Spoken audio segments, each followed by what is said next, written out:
आज मी माझा स्वतःचा डायलॉग दुसऱ्याच्या गाडीवरती बघितला. एवढं मनाला भारी वाटलं ना भावांनो, काय सांगू. स्वतःचा डायलॉग दुसऱ्याच्या गाडीवर बघितल्यानंतर मन भरून आलं. कोणी कितीही माप काढू दे, पण दिलदार मालक हा ब्रँड स्वतः अख्ख्या भाऊजाई सगळ्यांना माहिती आहे. तर भानगड काय तर अशी झाली आपल्या संघ. आपण आलतो वसपेटवरनं भरून रॉड, आणि रॉड खाली करायचं होतं पुण्याला. सकाळ सकाळी झोपेतनं उठून मुचंडीतून चालू डोलका मारत डोल डोल डोल डोल डोल करत, आणि झोपेत आपलं आलो बघा जतत. मी म्हणतो ये बाई झोपीत जतत आलो. काय काय कळ ना मला. झोपेत गाडी चालवणं का रे, मी मजा मध्ये सांगतो या. आणि त्यानंतर आलो बघा सिंहगावला, आणि सिंहगावला गाडी म्हणते मला वासिंग का कासिंग काय करायचं. यामध्ये चालतं ठीक आहे, नाही तर उन्हाळ्यात कुठेतरी पवायचं आहे म्हणते. गाडलं गाडी म्हणते नाही जा म्हणणार वासिंग करा. गाडी वासिंग लावली तर शंकर भाऊ घराकडं आंघोळी पिंगोळी करून बुलेट गाडी घेऊन आलता. हे वासिंग वाला आमच्याकडे पेडेटर पेतोय आणि वासिंगचे पैसे बी घेतोय. अरे वागा म्हणजे टोटल पैसा वसूल करतोय. तर आमचं शंकर भाऊने म्हणलं माझं मोठे भाऊ बी लय मोठा बिग फॅन आहे. मी म्हणलं बोलवा मग मोठ्या भावाला पण. त्यांच्यासोबत एक शूट घेतला मस्त पैकी बारीक, आणि त्यातनं टाटर मारून जायचं म्हणलं पुढं. तवर मला कड्डास मध्ये आपल्या मित्रमंडळीने फॅन फॉलोवर सगळ्यांनी गाठ पडली की. आणि तुम्हाला सांगतो या भावाचा पाय फ्रॅक्चर होता तरी सुद्धा मला भेटायला आलता. मी स्वतःच्या मनाला म्हणलं आख्या तो हेच कमवलंय बघ भावा.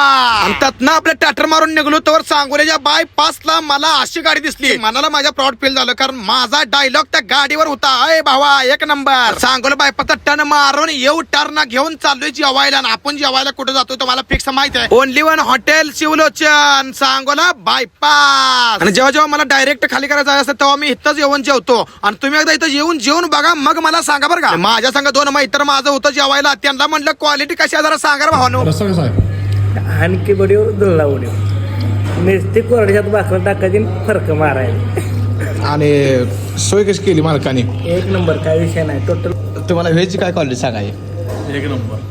एक नंबर म्हणजे काय विषय नाही. व्हेज खावा नॉनव्हेज खावा एक नंबर आहे. आणि तुम्हाला वाटेल ही मी पेड प्रमोशन करतोय, माझ्या मनातलं आहे, पेड प्रमोशन नाही. आणि जेवण वगैरे करून जरा झोपाळ्यावर झोका खातो तर आमचं एडिटर योग्य आलं. योग्य म्हणलं पारदिशी आडबी टाकून घेऊया. योगेशने प्रत्येक गाडीला 2-2 बकेट आणले होते. खटाखट खटाखट टाकून घेतलं. आणि मित्रांनो तुम्हाला कधी बी होलसेल रेट मध्ये आडब्ल्यू पाहिजे तर आमच्या योगेश भाऊजी नक्की संपर्क साधा बरं का. आणि त्यानंतर तुम्ही मधनच म्हणताल ही रूमचा काय विषय. रूमचा विषय असा आहे की आम्ही झोपायला होतो गाडीत. तर आमच्या हॉटेल शिवलाच्या मालक नवनाशेठ म्हटले गाडीत नाही झोपायचं, तुम्हाला एसी रूम देतो त्यात जाऊन झोपा. आणि खरंच राव लय मोठ्या मनाचे शेट आहेत राव हॉटेल शिवलाच्या मालक. खरं आणि तिथून मस्तपैकी झोपून निघलो तर डायरेक्ट बहुतात पोहोचलो. ही गाडी लागला की गाडी आपण नाचायला डंगडंग डंगडंग डंगडंग. म्हटलं लगा माझीच गाडी तुला गावली का काय. माझ्या लय दात काढलं आणि मागे बघतो लय ट्रॅफिक झालं पण गाडी काय मला जाऊ दे ना. आणि तिथून पुढे गेलो मस्तपैकी महोदात. आणि भाऊ म्हटलं माझा भेल सेंटरचा स्वतःचा दुकान आहे, चला एकदा टेस्ट करून देतो. मग टेस्ट घेतली बरं का. तवर जाऊन गाडी बशी बघतो तर महोदातलं पब्लिक टोटल गाडी बशी गोळा झालं. या एवढं प्रेम महोदवाल्यांचं एक नंबर वाटलं भावांना. आणि तिथून निघून नुसतंच पुढे जातोय वेळापूरला. तवर आमचं नव्यान पव्या दोघं बी गाडी आलं. गाडी आहे साळमुखचं, पण मला भेटायसाठी आले तर वेळापूरला का तर मी त्यांना चकमा देऊन आलतो. आणि अशा पद्धतीने रातभर गाडीला केस काढून सकाळ सकाळी हे रॉड तेवढं आपटायला आलो बरं का पुण्यात भोसरीत. आणि हे कधी खाली करतोय काय माहिती. मार्च एंडिंगला माझ्या मालकाला माझी गाडी भरून काढायची आणि माझ्या